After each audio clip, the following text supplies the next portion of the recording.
Hello, everybody. Welcome back to the Free Agent Podcast. I'm Bo Billington. I got Sean Everett here. Sean, thanks for joining. Happy New Year. Hello, Happy New Year. Good to see you, man. Yeah. Good to see you as well. Last time we connected, I was actually on your podcast, which I thoroughly enjoyed. We spent about an hour, and it seemed like it was about 15 minutes, to be honest with you. Just a good flow. Time flies when you're having fun, you know? No, it does. It was definitely a thought-provoking conversation. We'll be sure to add a link to this podcast. But I'm super excited about this one in particular because you've recently started a podcast, and of course, I want to learn. I want the audience to learn about you as well as kind of what your podcast is about. But you've figured out a way to really kind of optimize and hack viewership in a very, very, very short time. And so that's really what I want to kind of base today's conversation around, figure out how the hell did you do it? And is it really going to be that easy to replicate? And hell, maybe my team and I will take this to the to the war room, if you will, and see if we can replicate and then compare and contrast our notes with kind of what you've shared. But Yeah. prior to doing that, tell us a little bit about you, what you do, and then let's talk a little bit about your podcast. Yeah, sure. Brief background on me, probably, I don't know, 20 years of experience in business.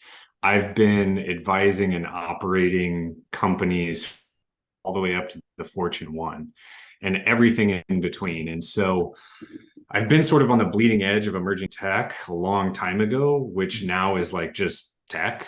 So it's kind of like you got to be out in front in software, and it's like it catches up to you really quick, and those cycle times are coming faster and faster. So it makes your job harder, but also not as hard because technology always changes, but humans never do. I found myself swinging back on the pendulum the other way. But yeah, my specific expertise is product management, growth strategy, operations, and been a former founder and helped other founders and yeah, just build, grow, and exit companies. And I also do some diligence on product and technology stuff and value creation for private equity companies at the moment of M&A. In and around that. So yeah, sort of this full life cycle and flywheel of build, grow, exit, build, grow, exit, build, grow, exit, and on until the guys come home. Well, as a fellow entrepreneur, I consider that God's work. Like people in my situation need people like you to kind of help provide guidance and get us moving and get us grooving. So that's great to hear. And what about your podcast? What's the name of your podcast? How long have you been doing it? And then we can jump into the meat and potatoes here.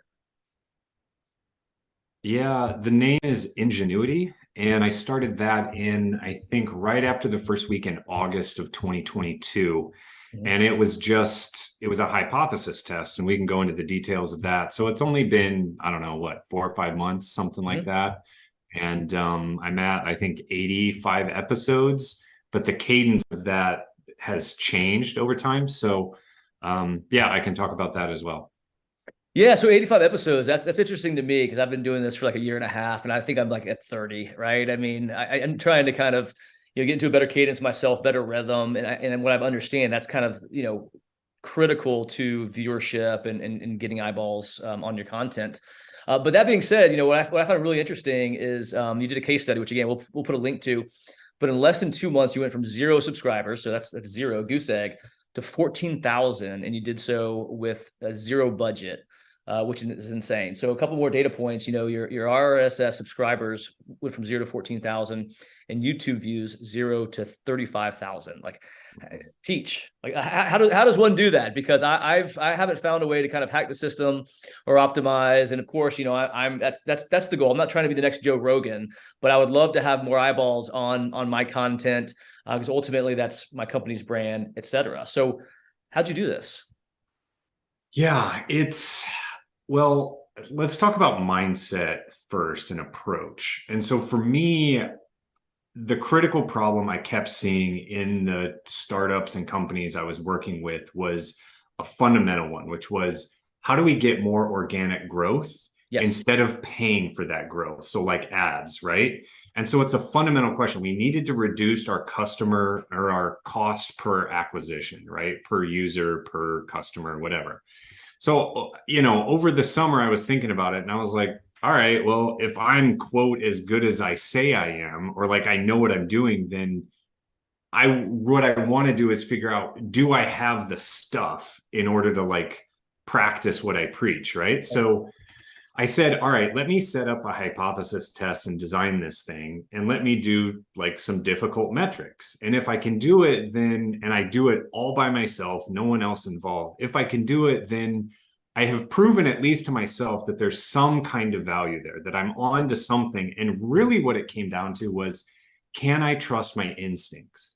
Because I think that is such an important piece that you need as an operator, as a founder in a big company, because it's business is moving faster and faster and faster. So if you have to stop and second guess yourself, Mm-hmm.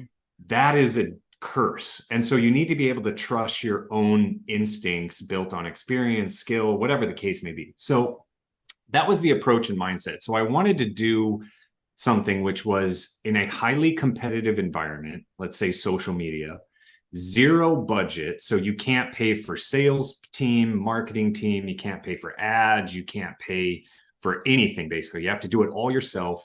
Now, granted, you can use tools like an iPhone, a MacBook, Sure. Dropbox, Figma, which is free. So a couple software tools. And I found you could do all of this for free, but at the highest end, maybe $100 per month. Okay. Which is still a drop in the Okay. bucket for the So then value it was like, getting.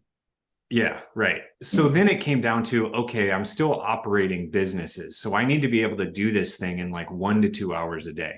Okay. So those were the requirements that I gave myself. And then the last one, the North Star metric was, let's say, subscribers, viewers, whatever. And I wanted that growth curve to be as steep as possible. So basically, the premise is your growth rate is your investor's return rate. So keep it as vertical as possible.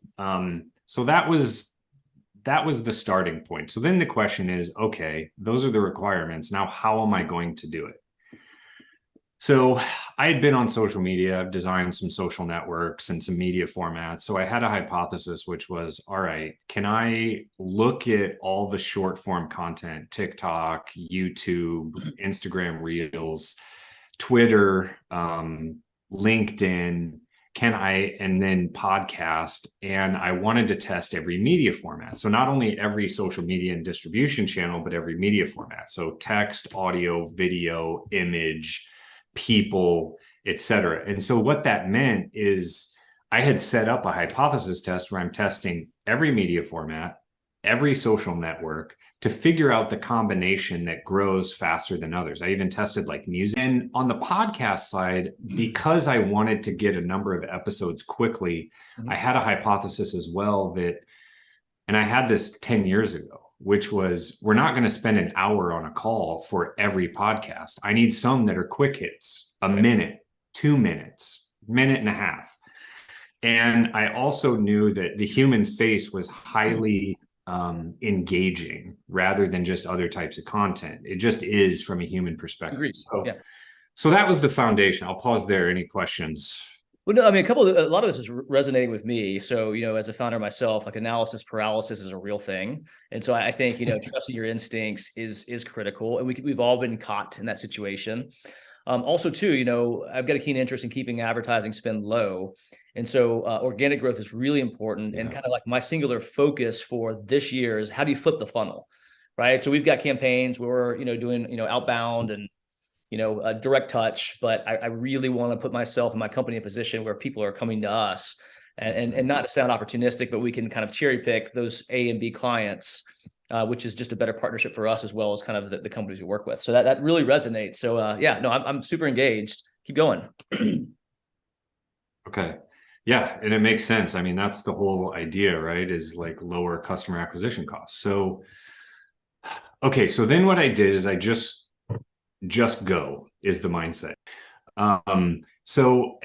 So here's what I did. I just started creating content and publishing and putting it out there. And I even changed my professional services website a little bit to be more like consumer friendly. So I started publishing music playlists on Spotify and Apple Music. I started creating little thumbnails that I would use as an image. And my other premise was, the internet is so 2D flat now over the last 5-10 years that I wanted to use 3D objects. So I was using 3D models in my imagery. And then I was also including principles as the as the intent of each episode. So, a principle is basically an instruction. And then below the image or below the 3D model, I would include a link to the landing page or to the website. In my case, it was my app. And so then I would publish those episodes in video format to TikTok, Reels, whatever. And then because it's not a watermark, it's embedded in the image in the video itself. It can't be removed, can't be overlaid. If other people try to strip that content and use it for themselves, it's embedded in the video itself. So if you try to like overwrite someone else's brand on top of yours, because I take copyright and intellectual property very seriously because it lasts 170 years. Sure. Like our kids. Right. So I take it very seriously. So then it was just like publish as fast as I can at the speed of thought almost. So I would have an idea. I would go outside and I would do this on my morning walk where I'm walking my dog, and I would point the phone at my face and I would talk for a minute on a subject. And then I just edit it quickly and then get the audio file, set up my RSS feed on my own site because I wanted everything to be owned by my brand and my company. And then I distributed that everywhere else and drew everyone back. So it's like this great, it's like a flower petals. You're always bringing people back home to the beehive, if you will. And instead of, because here's my thing, the social networks, 3 billion people, they are distribution channels. They should not house or own your content. You own your content. You're the creator.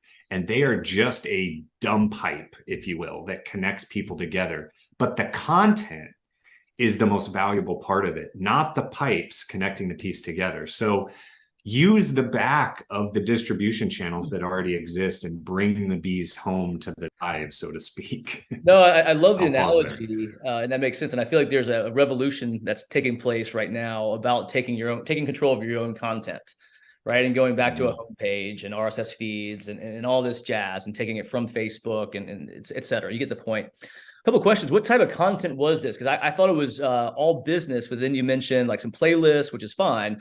But was it a combination of just kind of like who Sean is at a 30,000-foot view? So you've got music, you've got business, you've got personal, you've got kind of this array of different content that you're pushing out. I mentioned, kind of the type of content. So is it personal meets business meets pleasure, all the above? It was almost entirely focused on professional services. So business, specifically software. And I just put it in a format and a feeling that it was like a consumer feeling, only the content itself was very B2B professional services focused, which was another hypothesis that says, business content puts everyone to sleep, but why? Yeah, it doesn't have to. It doesn't have to. I mean, we're all humans, whether we're at home, we're watching a YouTube video, like in the industrial enterprise. It's not like we magically change who we are. So just make the content more human, more engaging, more. The other thing I'll say is that's one of the reasons that a lot of the short form episodes, because I also did the long form hour-long podcast thing, the short form 1-2 minutes, I did it while walking my dog to prove that there wasn't a script. It was completely off the top of my head. It was no filter, no mask. And that was the other thing. So, from an approach, you have to know your stuff if you're going to do this. So, like, you have to stay in your lane or your circle of competence, which is what I did. I didn't branch out into things I didn't know. So it was all like product management stuff, like strategy stuff, organizational design stuff, startup entrepreneurship stuff, things that I had been living and breathing for decades. So it just kind of comes out, and you just need a moment for it to come out, and then you capture that, and then you publish it out. And I think that ultimately was the secret, was things people maybe hadn't heard before, or like in such a quick bite-sized chunk that they could just capture it, and it started spreading pretty pretty quickly from there, I think. Yeah, and I think too, like walking your dog or just kind of shooting from the cuff, that humanizes people. I think we talked about this on your podcast, but I've pretty much stopped editing mine, because it's inhuman to not screw up. I mean, it happens, right? So a couple more questions I have. So you mentioned that you created 100 pieces of unique content, set up 30 distribution channels, which is crazy. But then you also mentioned that you had one piece of content that was 2 seconds long, and got 20,000 views. Yeah. Like, what could possibly be 2 seconds long? I mean, did you say, "Hey, this is Sean. I'm a product manager extraordinaire," or like what? Yeah. What in the world? Those are insane Yeah. numbers. Well, the other thing, because I've been in emerging tech, I started playing around with how I messed with my video editing. So I would create an image with a 3D static image in there. And then I would cut through it and do like an actual overlay of my face, which was Mhm. reality. So I believe it's like I was playing around with augmented reality concepts in a podcast medium. And so the 2 second one on video, I mean, you can see all of the content on my podcast on Ingenuity. If you go to the website, you can Sure. view all of every episode from the beginning with the text, audio, video, etc. But if you go to my YouTube channel, you'll see the other stuff, which isn't necessarily always included. And one of these was a 2 second clip. I took a photo of my neighborhood, and then it was just a house with this sort of beautiful sunset. And then out front of the house of it, I just popped my face in there doing something crazy. Mhm. And that was it. And I just published it to YouTube Shorts. And like it just took off because it's crazy. I mean, this is the thing about trust your instincts. Like if you have some zany idea you've been thinking about, especially as we move into like the AR 3D world stuff with Yeah. digital and real combined, just do it, push it out there. And like 2 seconds, 21,000 views. Like, I mean, that's distribution channel, but also unique and different kind of content. So It is. just do it. Just be respectful of other humans. Don't hurt other humans' feelings, and you'll be okay. That's your guardrail.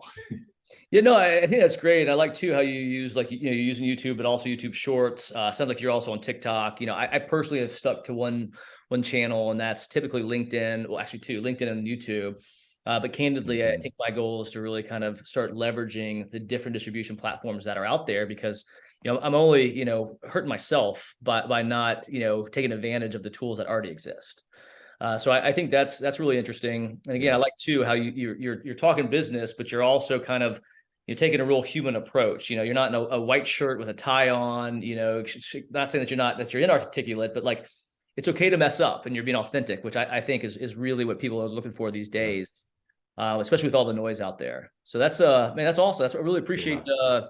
the share. Any other advice for budding podcast hosts that are out there that are trying to really get that scale? Mm. I think the mindset is because there was a period where I went 14 or 16 days straight without a break, and it was all day, every day, just working, and it didn't feel like I was working. And that's because it felt like play. It was my fascination. I was messing around with ideas. It was like a kid in a sandbox. Yeah. And I think if you approach your work in that way, there's some magic that comes out. And that magic is what the audience is desperately searching for. And so if you try to like make it too professional, you lose the magic. Yeah. And like as you said, I was in a cutoff because it was 100 degrees over the summer. Like I wasn't in a collared shirt, and it's like, Yeah. what am I going to do? I'm going to run inside and put on a collared shirt and record a podcast. Like that's just not real. So Right. I think you just have to come as you are, and that like really connects. And the last thing is just find that fascination and that magic, and cool things will happen because that's your differentiator. And then people will be like, oh yeah, like that's Bo, that's the guy that's talking about like talent on a totally different wavelength, and we got to talk to him because he's talking about something I've never heard before. And like it's just different, versus like we're a recruiter. Like come on, Yeah. I mean, Yeah. and you're not that person. So Sure. like No, I yeah, think you're family, trying the to make whole it thing. highly relatable. I actually, this was on LinkedIn before the holidays. I found it's about 2 years old. I found a kind of a blooper reel of myself doing like videos where I was trying to be so professional. Like it took me 2 hours to record a minute and a half because I just kept screwing up here, there, and the other. And I posted on LinkedIn, just said, screw it. What the hell? What do I have to lose? And it literally, it went viral. I don't recall Yeah. the actual numbers but it's still out there and it's crushing. And I think it's because A, I was able to laugh at myself, not take myself too seriously. And B, it also shows that we're all human. And that's what people want to see, especially in a business setting. And I agree with your point about kind of the recruiter. Like this is not the sexiest space. And there's a lot of stuffy individuals. And kind of my goal is to bring, a new take on recruiting and the talent industry in general. And part of that starts with being a human. So Yeah. Man, that was cool, Sean. I appreciate it, man. Thanks for joining. Thanks for kind of sharing your knowledge with my audience. And I'm going to try to put some of this into play. I mean, sincerely, and I'll report back to you with some results and some metrics. I love it. Yeah, just keep the magic going. Like we can be a lighthouse for everybody, you know? So yeah, I'm here for it. I love to see it. I can't wait to see what you do. Like I'm a Well, subscriber. Like let's yeah, no, I go. appreciate that. I don't know if it's going to be so crazy, but it's baby steps. You know what I mean? I grew up with Facebook, but I was never on Facebook. I'm not a social media person. It was so hard for me to get on a LinkedIn. So I'm like, every year I'm getting bolder, getting older, and getting smarter. So trying to put myself out there and grow I up. When I like grow that. up, I want to be Sean Everett. That's the goal. Be careful what you wish for. But I like that. Older and bolder. I like Yeah. that. Yeah. Yeah. I may write that down. But it's funny in parting, the thing that I like what you mentioned first, you said a kid in the sandbox. And that's what another kind of initiative for me in 2023 is to figure out like how can I regain that fun and that energy that I had when I first started my company.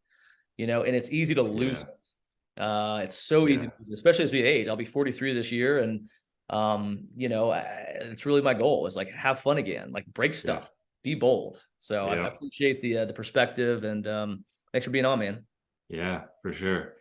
We are stronger in the broken parts. So scar tissue is there for a reason. Like share the scar tissue, you know?